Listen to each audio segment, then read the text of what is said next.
Oi, galerinha do Integral! Eu sou a Prof. Dani e hoje eu vim aqui contar uma história para vocês. A história se chama A Mala Encantada. Espero que vocês gostem. Vamos lá? Era uma vez um mercador tão rico que poderia calçar uma rua inteira com ouro e ainda lhe sobraria para uma travessa. Mas ele não fez nada disso não. Ele sabia como havia de empregar o seu dinheiro para obter os melhores resultados. Quando gastava 10 centavos, ganhava no negócio um cruzeiro. Ele, de tão atilado negociante que ele era, mas um dia ele morreu. Ficou todo o dinheiro para o filho, que resolveu viver à larga, indo para a festa todas as noites e desperdiçando a fortuna de 1000 modos. Ele fazia pipas de notas de banco, ele atirava pedrinhas de ouro nos patos e nos gansos, em vez de atirar pedrinhas, né? Então, com esse tal sistema, o dinheiro não poderia durar muito mesmo.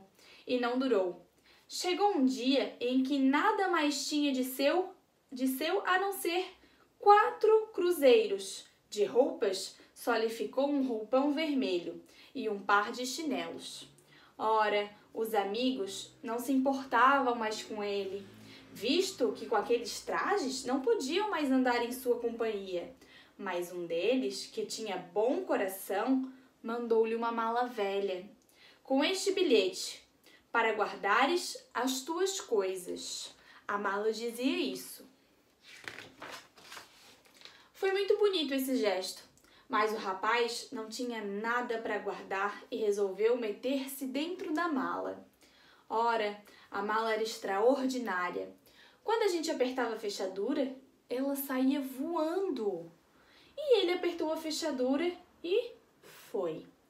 Lá se foi a mala voando com ele dentro, acima das chaminés, acima das nuvens e mais longe, mais longe.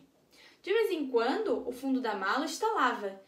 E ele estava com muito medo que ela se despedaçasse, porque então, que tombo levaria ele, né?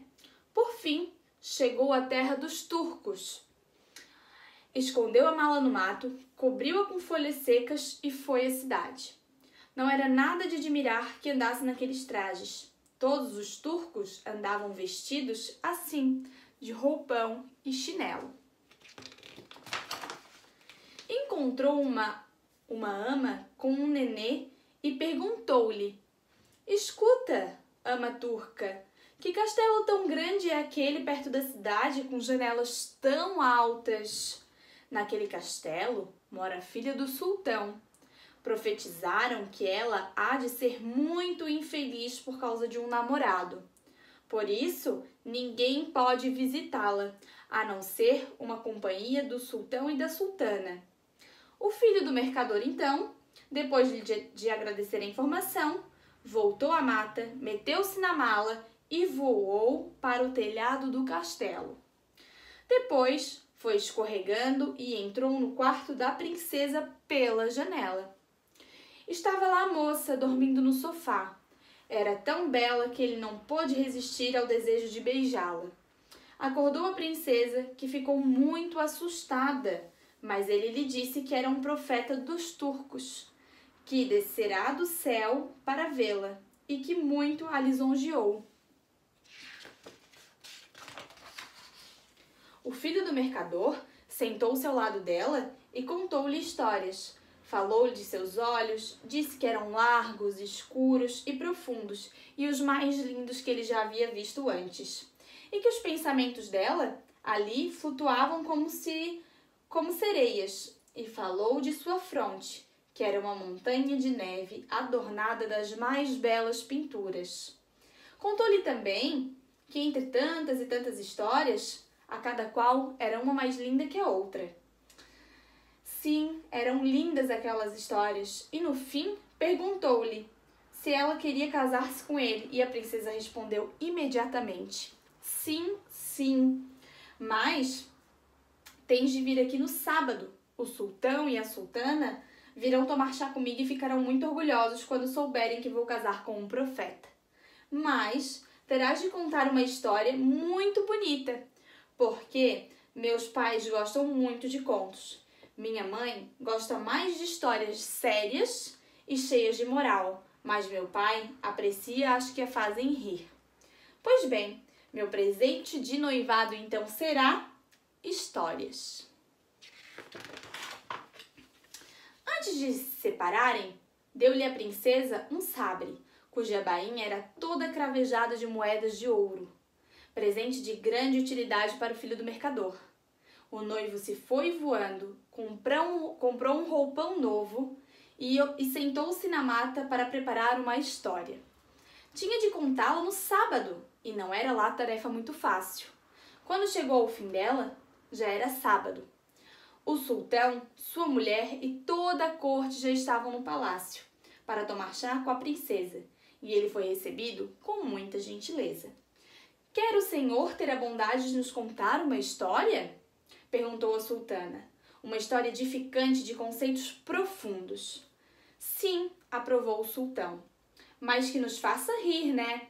Certamente, replicou o filho do mercador, com muito prazer, e começou a história.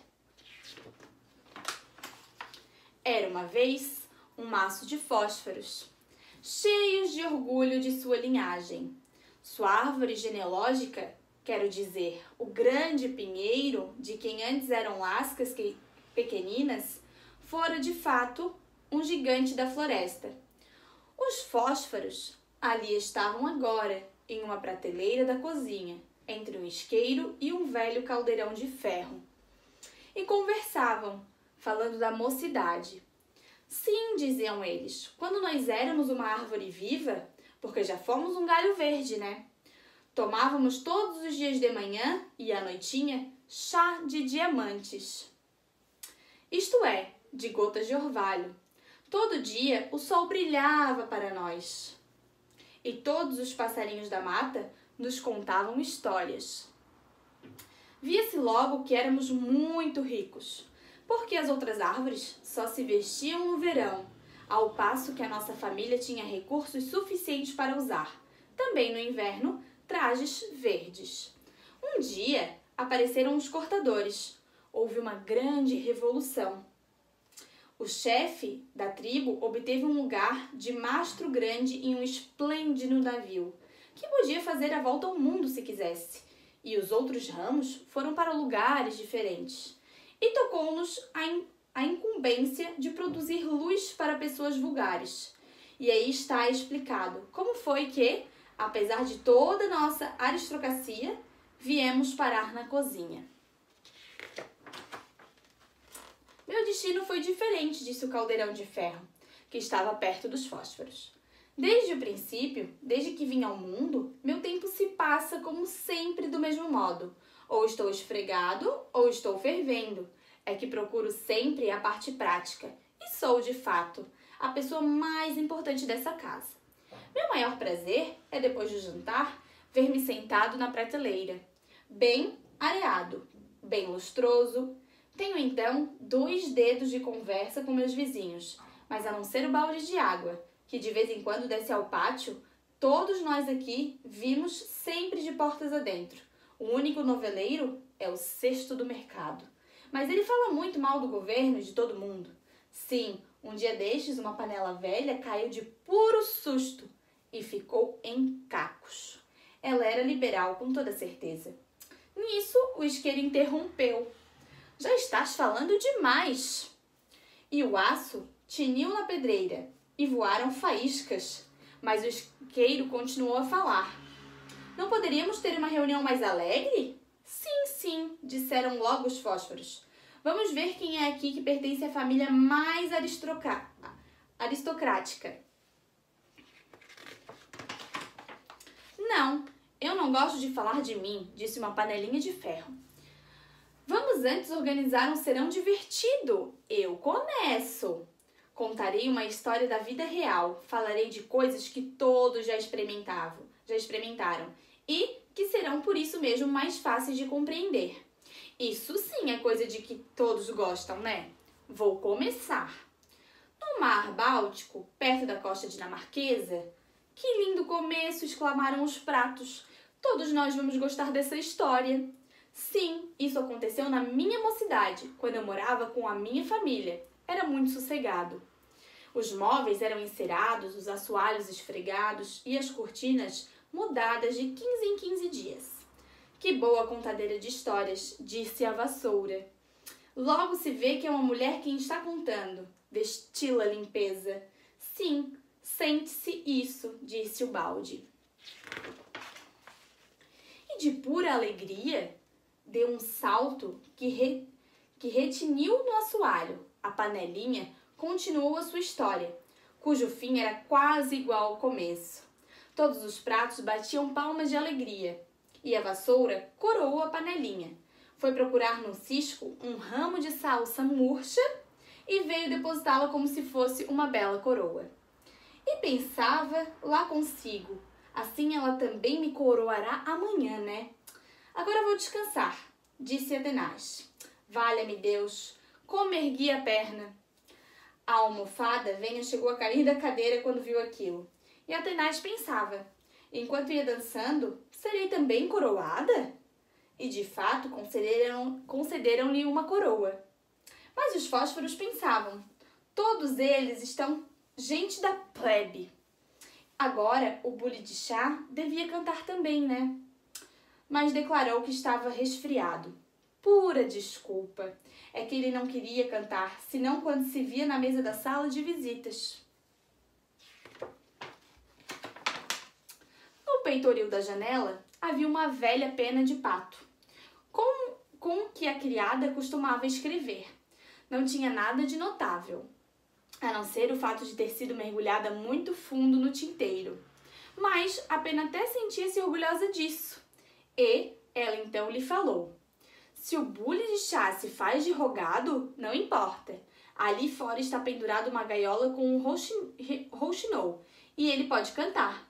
Não aprendeu nada de especial, é claro, mas nós hoje vamos ser muito exigentes, não é? Pois eu acho isso muito mal feito, acudiu a chaleira, que era a cantadeira da cozinha e meia irmã do bule de chá.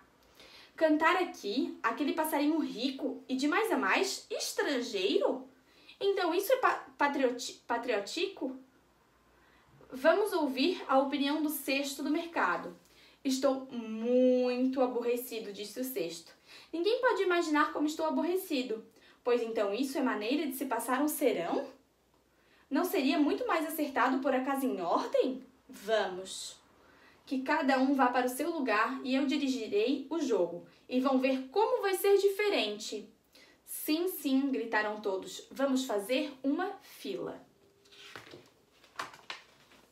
Naquele instante, abriu-se a porta e entrou a criada. Ficaram todos quietinhos. Ninguém piou. Naquele silêncio não havia uma só panela que não tivesse certa de sua capacidade, e não se reconhecesse como pessoa de mais espírito entre todas, do grupo. E cada uma pensava consigo. Se fosse por mim, teríamos tido uma reunião muito mais divertida. A criada riscou um fósforo. Misericórdia! Como estalava, como ardeu a chama. E o fósforo pensava, agora todos estão vendo que somos nós os primeiros. Como eu brilho, que luz! E apagou-se. Que história esplêndida! Disse a sultana. Eu me senti transportadora para a cozinha, para junto dos fósforos. Agora tu casarás com a nossa filha. Certamente, disse o sultão, tu casarás com ela na segunda-feira. Já lhe diziam, tu, porque iria pertencer à família. Ficou assim resolvido o casamento. E na véspera a cidade ficou toda iluminada. Atiravam à rua, para que o povo os apanhasse, biscoitos e bolos. Os moleques punham-se nas pontas dos pés e gritavam, viva, viva, e assobiavam com os dedos. Foi um esplendor fora do comum. Acho que também devo fazer alguma coisa, pensou o filho do mercador. Comprou uma boa porção de foguetes, busca-pés e toda espécie de fogos de artifício. Meteu tudo na mala e saiu voando pelos ares. Como voava aquilo e como acabava depressa! Então ele soltou os foguetes pelos ares. Os turcos davam saltos àquela visão e suas chinelas voavam a grande altura. Nunca tinham visto uma nuvem de meteoros assim. Viam agora, sem sombra de dúvida, que era mesmo um profeta que ia casar com a princesa. Assim que o filho do mercador se achou de novo ao mato com sua mala, pensou: vou até a cidade para ouvir o que lá dizem do espetáculo. Era um desejo muito razoável aquele. Mas que histórias o povo contava?